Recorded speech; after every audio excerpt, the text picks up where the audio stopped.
ने देखा कि हाजिरा वापस अपने स्वामिनी के घर आ गई और उनकी सेवा करने लगी और निश्चित समय पर उसको एक बालक उत्पन्न हुआ और सुरदूत ने उसको कहा था कि उस बच्चे का नाम इस्माइल रखना और हाजिरा ने उसका नाम इस्माइल रखा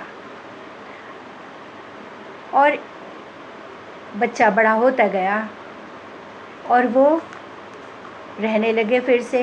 लेकिन सारा को हाजिरा फिर भी चिढ़ाती रही और वो बड़ी दुखित थी और उसने फिर से इब्राहिम से कहा कि अब क्या करें, ये बच्चा भी जो है वो भी मुझे सताता है, उसकी माँ भी मुझे सताती है, ये दासी को क्या करें।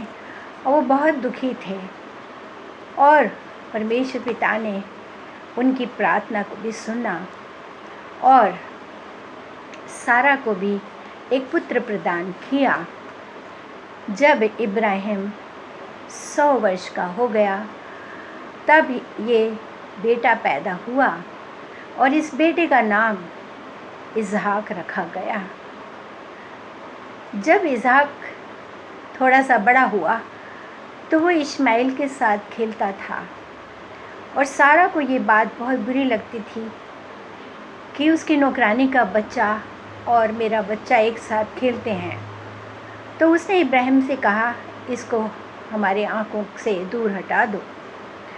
और एक दिन इब्राहिम ने हाजिरा को और उसके बच्चे को खाना और पानी दे करके अपने घर से भेज दिया।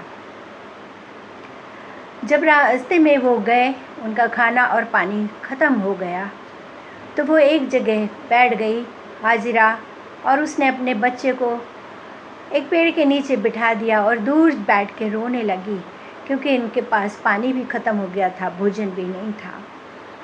जब वो रो रहे थे तो परमेश्वर का सुरदूत उसको बोला, हाजिरा क्या हो गया, तेरी आवाज़, तेरे रोने की आवाज़ मैंने सुनी है, उठ और पानी पी।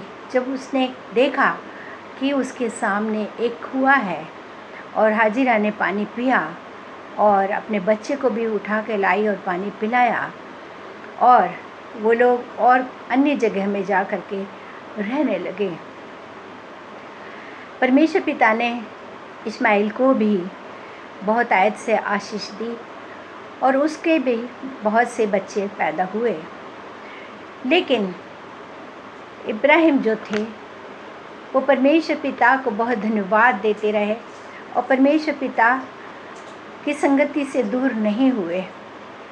परमेश्वर ने देखा कि इब्राहिम के पास अब सिर्फ इसहाक बच्चा है, उनका बच्चा, और इब्राहिम उसे बहुत प्यार करते थे क्योंकि वो उनके बुढ़ापे की संतान था। और परमेश्वर ने सोचा कि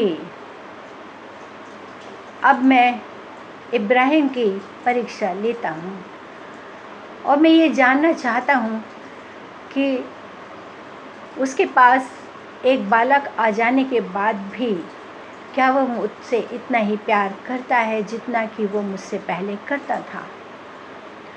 और परमेश्वर पिता ने इब्राहिम को एक रात स्वप्न में दर्शन दिया और कहा कि इब्राहिम, इब्राहिम,